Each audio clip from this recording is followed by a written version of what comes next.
Councilmember Mize. Thank you. It looks to me like Triple Tree Engineering is doing our sidewalks, and you were saying it's stormwater in the alleys. I'm just curious if we have to have like a street department do that, not department, but if the sidewalk people are gonna be able to do the street work well in the alleys. We will get to that in the design phase. They can design it. The engineer can design it. Who ultimately bids and is awarded that contract will have to. Would be separate from the demonstrate- sidewalk. Well, it could be the same firm. They'll have to Okay. demonstrate competency for both aspects, Okay. be it the work in the alleys and the work in the sidewalks, or could end up looking at two separate contractors. Hopefully, we can get one that is competent and qualified to do all work Okay, and but get the this is biggest bang just for our the buck. Yes. engineering part of it. This is just the engineering component you. and design, yes. Thank you. Anybody else? Okay, thank you, Forrest. Next, we have executive review, a fire resolution. A resolution of the city council authorizing the mayor to execute an agreement for provision of fire services for the rural fire district number 8. Do you know anything about that? It's the annual renewal and there's no change. Annual renewal and no change. That was easy. Any questions that you want me to find out about? Okay. Next, we go to a public works resolution, a resolution of the city council authorizing the mayor to execute an independent contractor service contract with Independent Inspection Service. This would be yours, wouldn't it, Matt?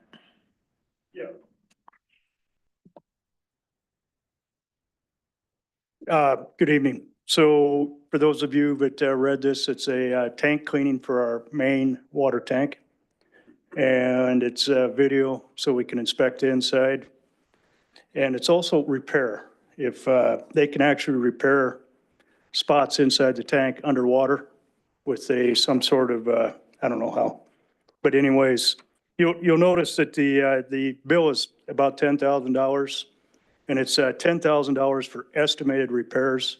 We are hoping that it's nowhere near that, but we would like to have the option to do that as long as they're here, rather than doing it later. So the 10,000 is just kind of hanging out there. I do not anticipate that we'll use all of that. And if we do use all of that and need more, I'll be back here talking to you.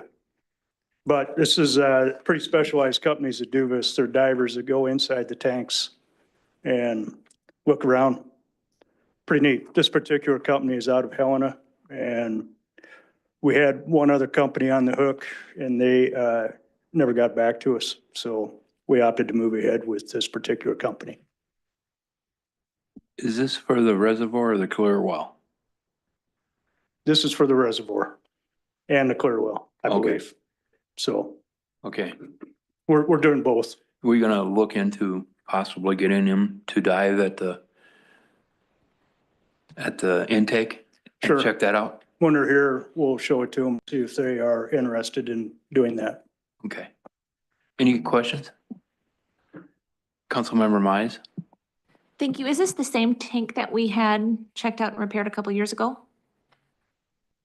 When they let us know that it was in disrepair?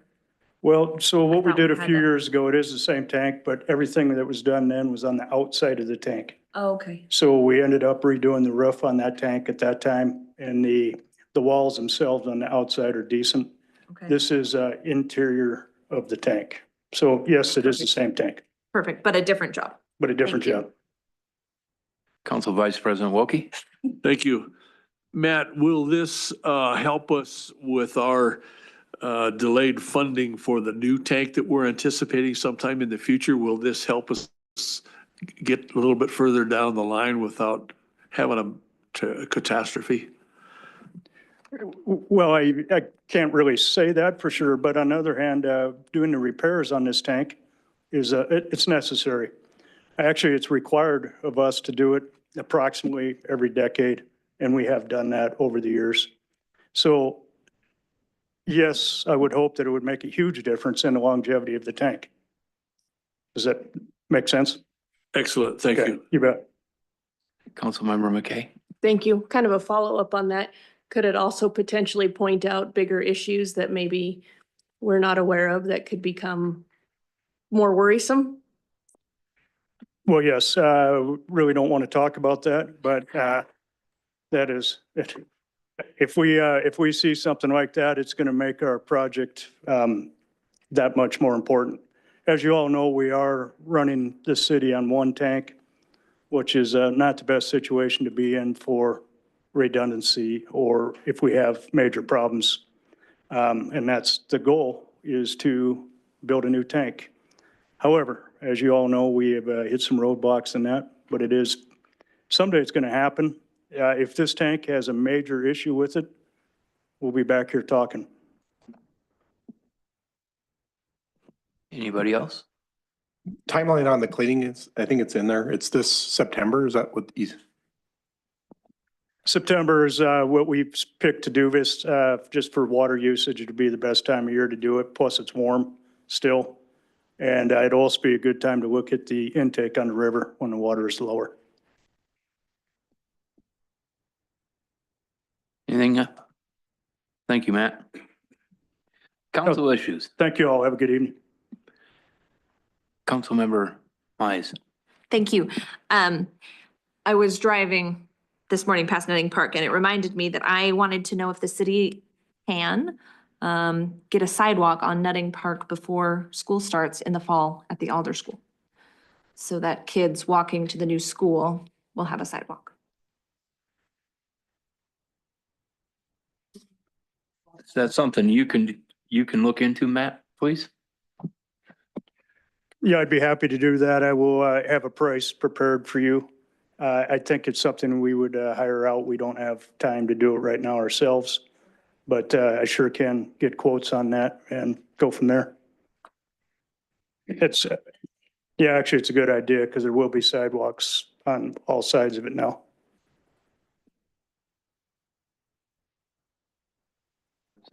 Well, there's a 1 block section in there that's not in the city limits. It's in the county. So just north of Nutting Park, and you got ditches.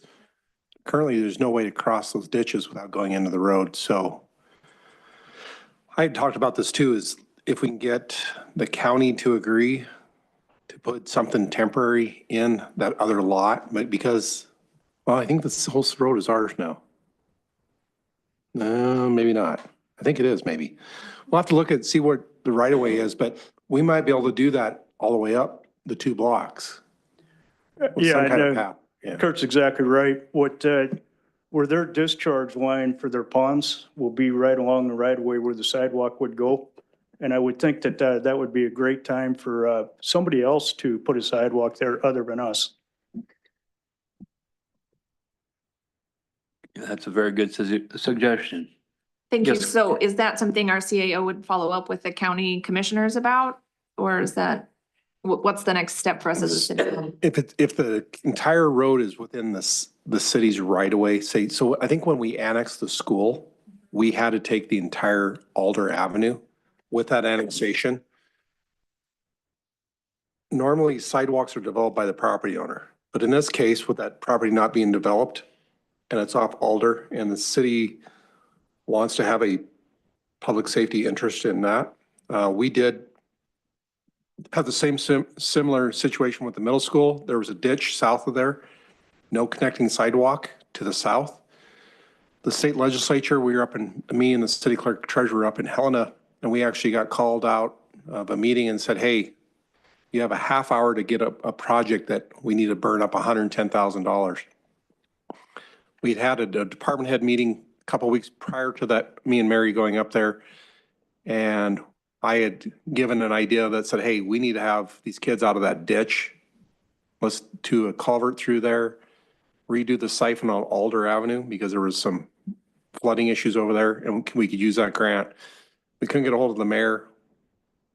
He was at the, he's working. We couldn't get a hold of him. So we went forward and proposed that to the legislature. They had like a half hour to make the bill up. It came back, the city was awarded 110,000. We did put sidewalk so that middle school could cross that ditch.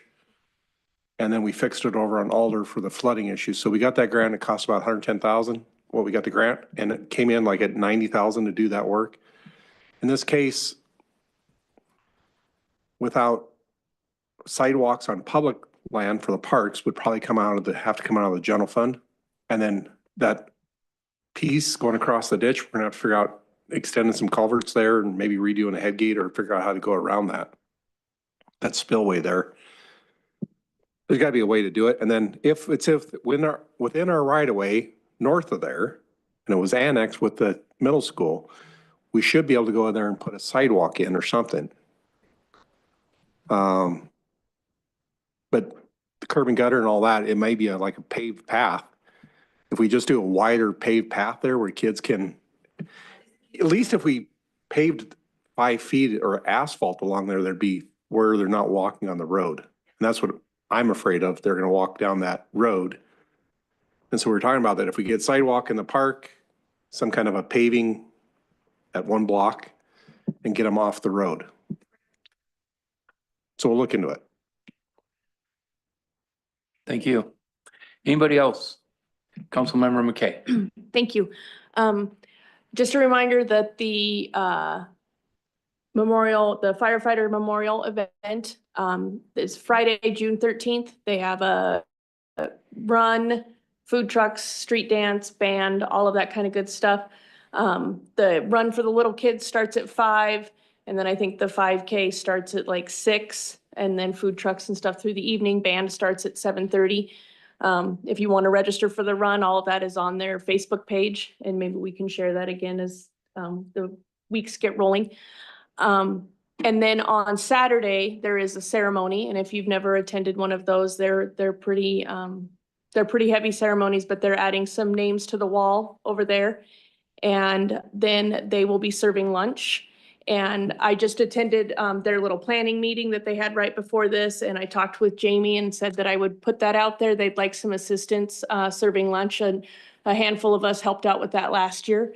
And so if anybody is interested in helping serving lunch, maybe shoot me an email and then I'll get those names to Jamie. But it's just a nice way that we can participate in that event and appreciate those firefighters. Thank you. We can get that is that on our page? It is, but we can share it again. Share it again. Okay. Okay. Anybody else? Councilmember Closey. Thank you, Mr. Mayor. This Saturday at 9 o'clock, the Laurel American Legion and the Laurel VFW will be putting flags out on the Veterans Cemetery at City Cemetery. If anybody wants to help us old codgers walk up and down each road looking for veterans headstones, they're welcome to come and help us. Thank you. Thank you. Anybody else? Yes, sir, Matt. I just have one thing I'd like to mention. In Public Works and the Maintenance Department, we are going to be advertising out of house for a new employee.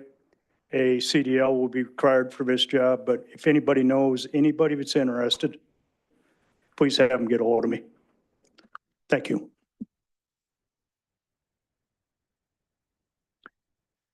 Okay. Attendance at the upcoming meeting. Okay. Any announcements? Okay. I don't see, forgot one. I know it. I see him out there. I was goofing with him. We're gonna lose our chief. The retirement of Stan Langby from the Laurel Fire Department. And he is not fast. You're leaving when you get a new truck? Stan's a good old boy. He's been here how many years? Come on up and talk. Yeah. I'll be kind then. No, 25, I'm in my 25th year. And, yeah, in my 6th year as chief, and, you know, if I had anything to say, well, we don't have enough time. Nobody wants to hear it all, because I can get going, because there's a lot, so. You need to talk because this one next to me wants to talk. Just keep going. I won't be able to pontificate that, I'm afraid, Kurt. You win that one, but, you know, it was 30 years ago about when, you know, this kid was working in agriculture and was like, what am I gonna do for a job? You know, a career instead of just a job. And I'd never had anybody in the family in law enforcement, and, but as you're thinking about it, it was odd. It was the first thing that clicked. And so I started looking into that, and while working full-time, I started going to school full-time. They just had a degree program in Billings there for a while, and it offered night classes, because being married and having a family and full-time, I think the only other program was maybe in Dillon. I'm not even sure if they had the one in Glendive at the time. So there are a lot of things that kind of just came along at the right time. And then, well, back then, the very first time I applied, just for the initial written testing, Billings had 5 openings, and that room had 300 people in it. And that's not counting the people that already had their testing scores and all that. So, pretty competitive, made a few hiring lists, but I guess when the time was right, we were able to get the house that I'm in now whilst in testing. I wasn't really sure how I was gonna make the payment back then. And that was in September of '99. And then Rick gave me a call the next month, or about 2 months later, and it worked out. So never had any plans of being in law enforcement, let alone in Laurel. I did only apply locally because of why I wanted to get into law enforcement. And, you know, it was just one of those things that you're thinking, you can do something that matters, and for your kids, maybe make the world a little better. So that's where you try. And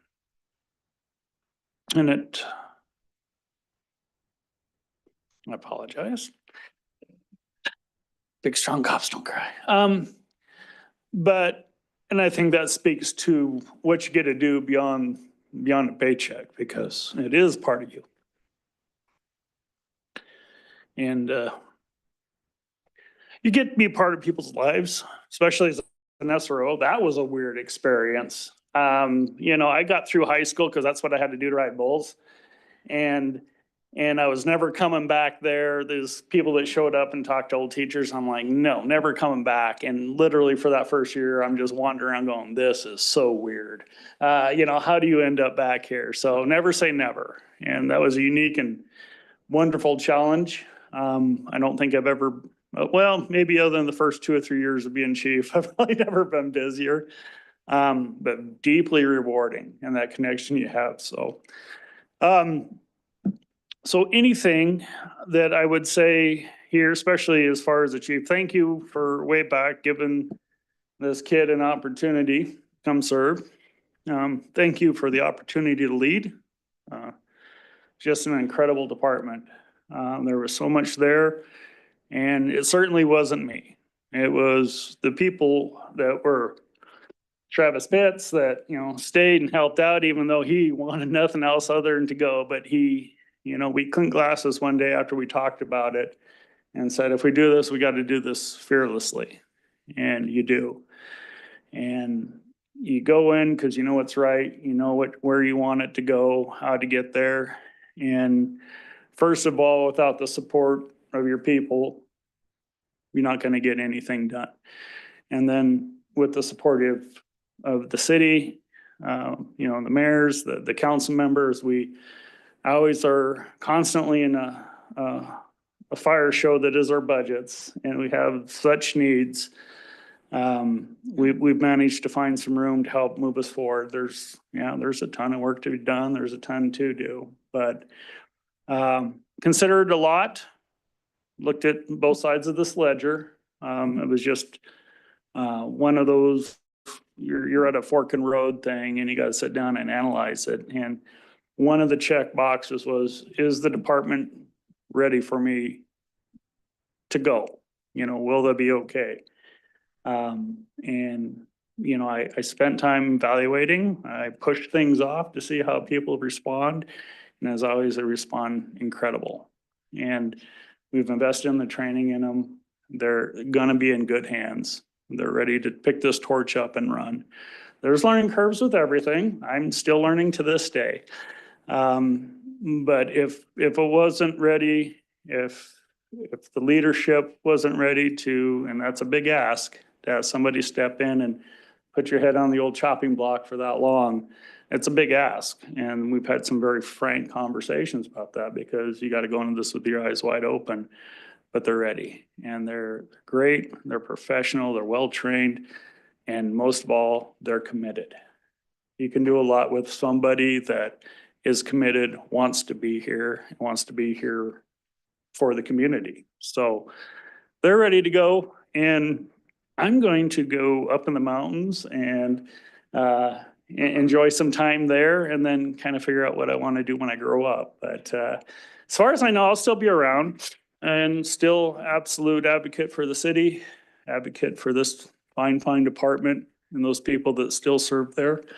And boy, that comes out of nowhere, so I don't like it.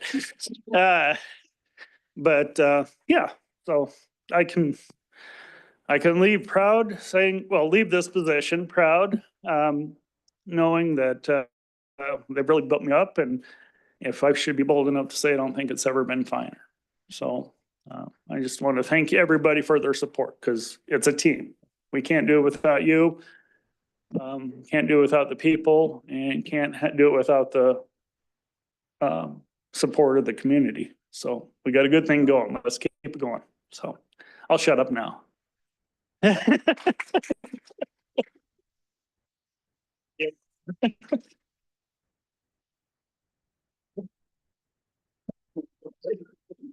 So before we shake hands with. No, wait a minute, before your next sermon. Oh. Let the roast begin.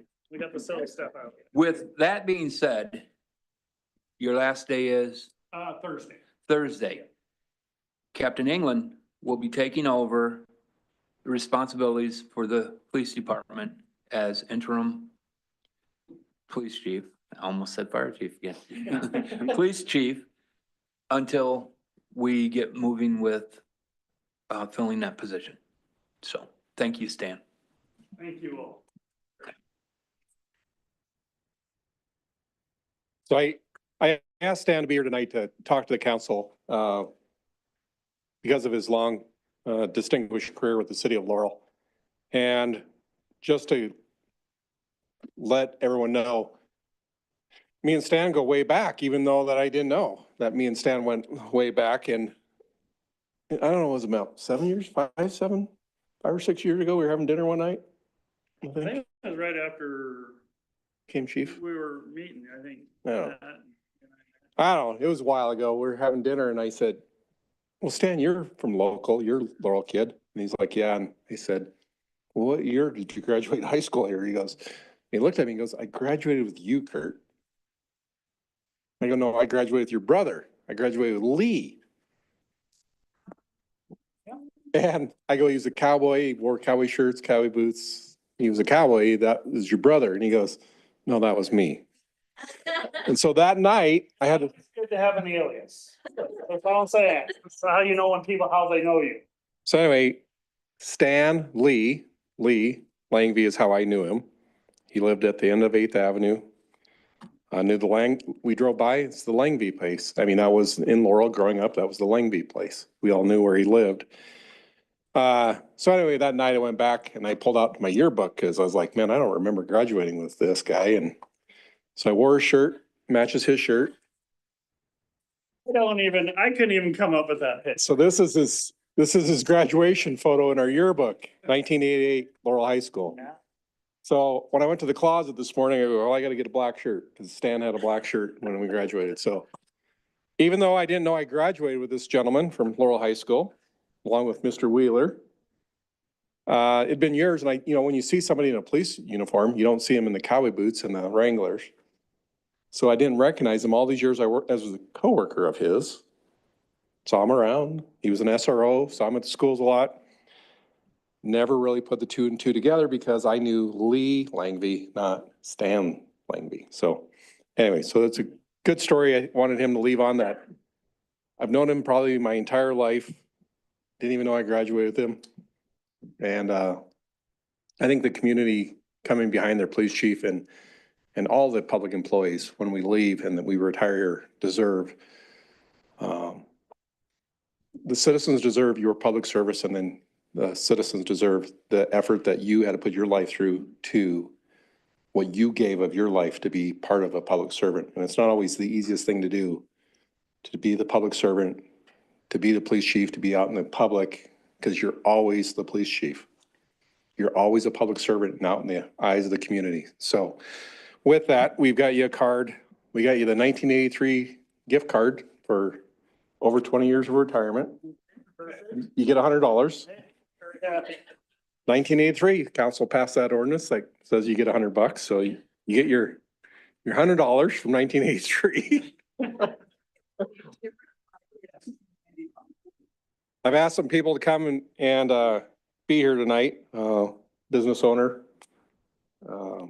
Steve Solberg to be here. I know he's contributed to the Laurel Police Department in ways. I asked for the department heads, Nancy to be here and Susan to be here. And of course, the real boss, Yeah. by the way, over there. I went over and invited Susan. She's been with us, I think, 28 years as dispatcher. So she's been through a few chiefs. She was hired when she was 3, by the way. Yeah, so anyway. So the last thing I would have for Stan is if we can get a picture of everybody. I don't know if you want to close the meeting and then I'd like to see if we can get a group picture of wishing well. Stan and Kelly's got us some cupcakes to share. So if you want to adjourn the meeting, I would like to have the council. If you want a picture of the council and the mayor wishing you off in I your would love to retirement. have So that. So this is my last night in uniform, so. anyway, with that, thank you for your Thank you. service. Appreciate it, Kurt. What do you think you're doing with this? Yeah, right, yeah. Yeah, that He that had 100 to have some help, cause I don't even think I could find this picture anywhere, so. Oh, I can. Okay. Hey, Stan, Yes, sir. that $100 1983 gift card, we was only able to get a $12.50 one for modern day. You know, I'll just eat keepsake. And I was reminded by Kelly, that he has a party when? Thursday, 5:30. Yep, over the inlet side. so. Thursday at 5:30. So everybody out we're in YouTube land now, so everybody's invited to come say goodbye. Even the ones that he didn't get along with.